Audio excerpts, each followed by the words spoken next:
Thanks. Lovely. So, Alexa, I would leave it to you to take us away. Okay, so hi everyone. My name is Alexa Shdid. I'm a third-year medical student from Lebanon. So today I'll be explaining how to formulate a structured research question, which is very important for systematic reviews. So throughout this presentation, we'll be talking about why research questions are very important and how to formulate a research question using the PICO and the PICO with a T, and how to apply this to orthopedic research questions. So we're gonna talk about a few examples and what mistakes to avoid during this process. Good. So starting off, why are research questions important? So when you start with doing any type of research, it's very important to start with a very clear research question because this is going to determine the entire study structure. So this question is going to determine what design you're going to use, the method, and how or which analysis are you going to use during this process. So a lot of publications start with a poorly defined question. So these poorly defined questions, they decrease the chances of publication. So in order to increase your chances of publication, it's very important to clearly define the outline and the components of the research question that you're going to start your study with. So since our research is mainly about systematic reviews, talking about orthopedic research includes a very heterogeneous population. So it could be elderly, it could be young patients, patients with scoliosis, with osteoarthritis. So it's a very huge population. So when few changes, small changes in the population, they can alter your conclusions a lot. So it's very important, but the population is a part of your research question. So having the baseline of your question to be clear regarding the population is very important because it's gonna improve your clinical impact. So this is why orthopedics needs a good question to start with. So of course, like when you're in your clinical rotations or during your med school lecture, you're gonna have a lot of questions. So a lot of questions, they could be unanswered. For example, which fixation method gives better wrist function? So this curiosity should be transformed into questions that could be answered. So this is why during the formulation of a research question, we use the framework, which is called the PICO. So before we starting with the PICO framework, there are two types of questions. So the background question, they basically address the general knowledge. So it does not dig into details. So for example, an example of background question, it includes what are treatment options for distal radius fractures? On the other hand, the foreground questions, they include the specific interventions. So as an example, is boulder plating superior to casting in elderly patients? So foreground questions are better for systematic reviews because we need the specific interventions and we need to be specific as possible during formulating these research questions. So now digging deep into how to properly formulate the research question, we're going to talk about PICO and the PICO with a T. So it is a structured method in order to formulate a research question. So each letter, it represents a component of the research question. So it's gonna narrow down the research question that you have. So, and the T, with the, when we add it at the end, this includes the time frame for the research that we're doing. Okay, so now we're going to formulate a research question, but what type of research does the PICO apply to? So it could be questions that are related to therapy or intervention. It could be the risk factor questions, the prognostic and prevention questions. So it's very broad. We can apply the PICO to a lot of types of research. So starting off, PICO. So starting off with the P includes the population. So it includes what are the people that are applicable to undergoing this type of study. So this does not include, for example, that we're going to perform the study on the elderly only. So it should include the age, the diagnosis, the severity, and the setting. So, and of course, it should reflect real clinical populations since our research is mainly about systematic review. So the papers are, of course, already based on real clinical populations. So this is why the population should be very specific. So because like very broad populations, for example, if we only say like, yeah, we're going to study adult patients, it's going to include like very dilute results. So this is not applicable to the type of research that we're going to do. It's going to decrease our clinical impact overall. So for example, so examples of populations that we can include. So adults, so this is the age 18 to 65, and the diagnosis is with acute ACL rupture. Another example is elderly patients. So the age is greater than 65. The diagnosis is displaced hip fractures, postmenopausal women with knee osteoarthritis, athletes with chronic Achilles tendinopathy. So as you can see, we have to be as specific as possible with the population that we are choosing. Moving on to the I is the intervention. So from its name, you can know it's the treatment, the procedure, or the exposure of interest that we're going to study. So it could be, for example, any type of medication, a surgery, or rehabilitation. So of course, you're going to have to clearly describe the intervention that we're studying. So poorly defined interventions, so they can limit reproducibility. So as an example, arthroscopic ACL reconstruction using hamstring graft. You can see that this is very specific. And another example is volar locking plate fixation, intra-articular PRP injection, early mobilization after total knee arthroplasty. So also in this case, you have to be very specific as well in the type of intervention that we're studying.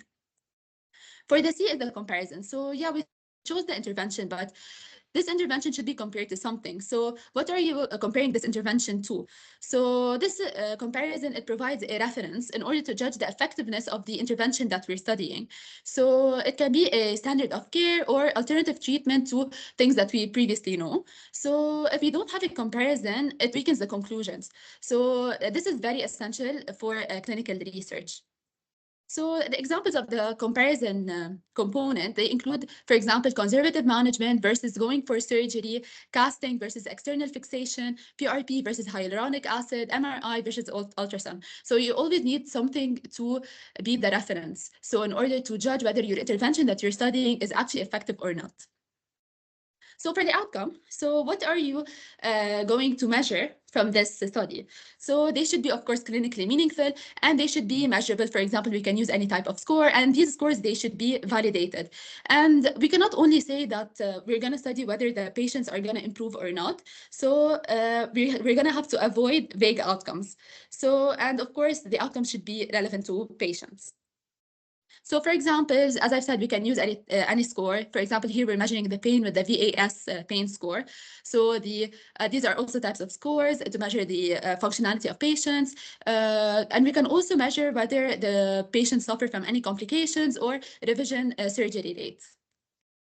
So for the T, whether you're following up the patients after this intervention, we have to add DT, which is the time frame.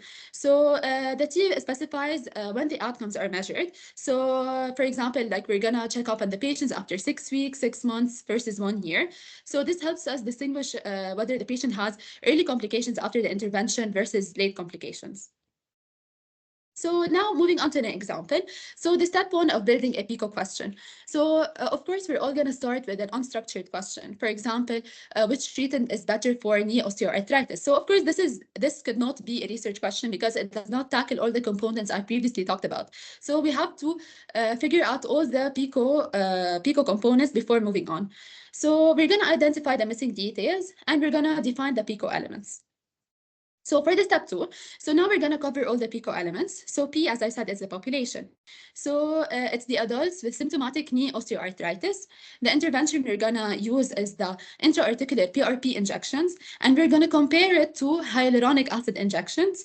And the outcome we're going to measure is the pain reduction and functional improvement after using the intra-articular PRP injection in patients with osteoarthritis and comparing them to hyaluronic acid injections. And we're going to follow up the patients after 12 months.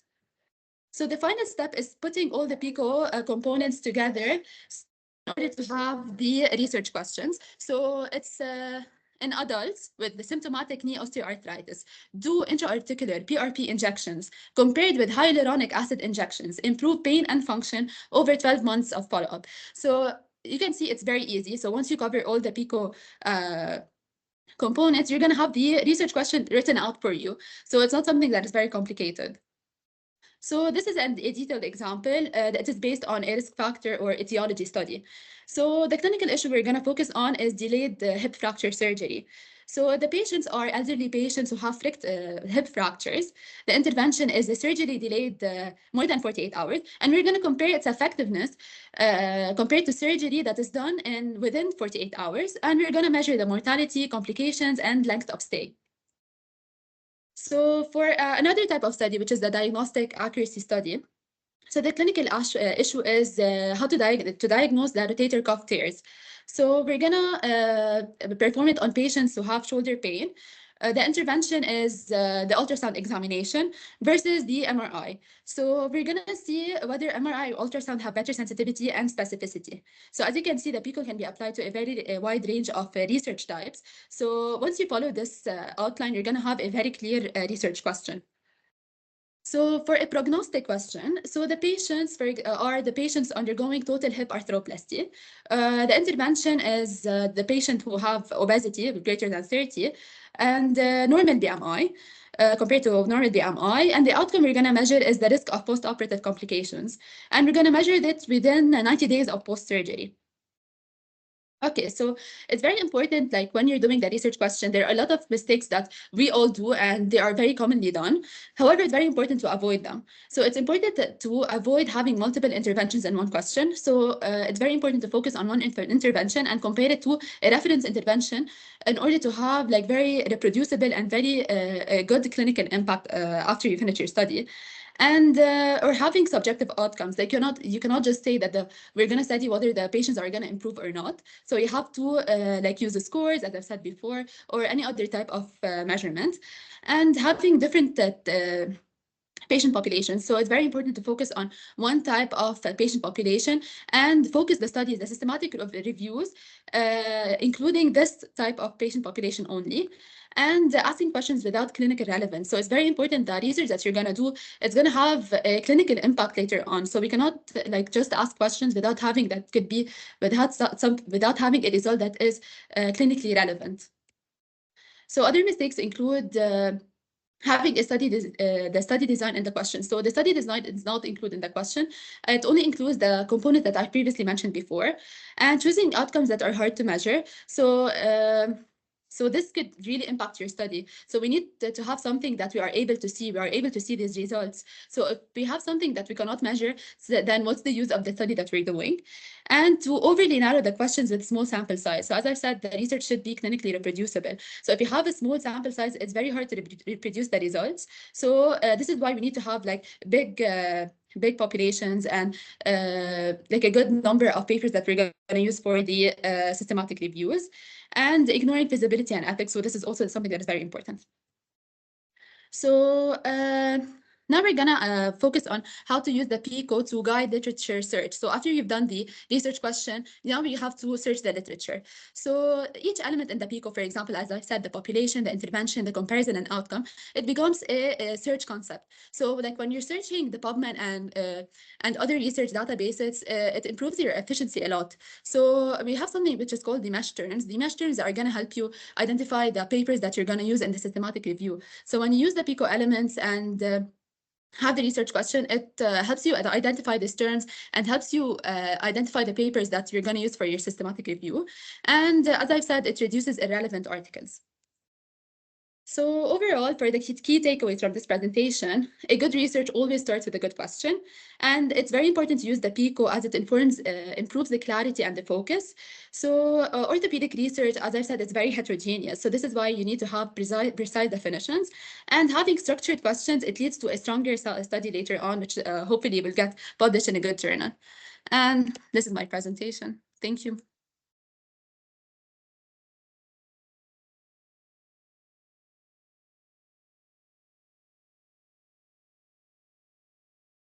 You're muted. I've been talking muted. Fine. Thank you, Alexa. Very good stuff. Very good presentation. That was really good, detailed, with lots of example. I hope that makes sense to that showcases how we use PICO to formulate a research question. Fawzia, your hand is raised. What's the question? Yeah, I just have a question. Yeah. Alexa, thank you for that. That was really, really clear. But I just have one question about the when you mentioned the common mistakes. You said that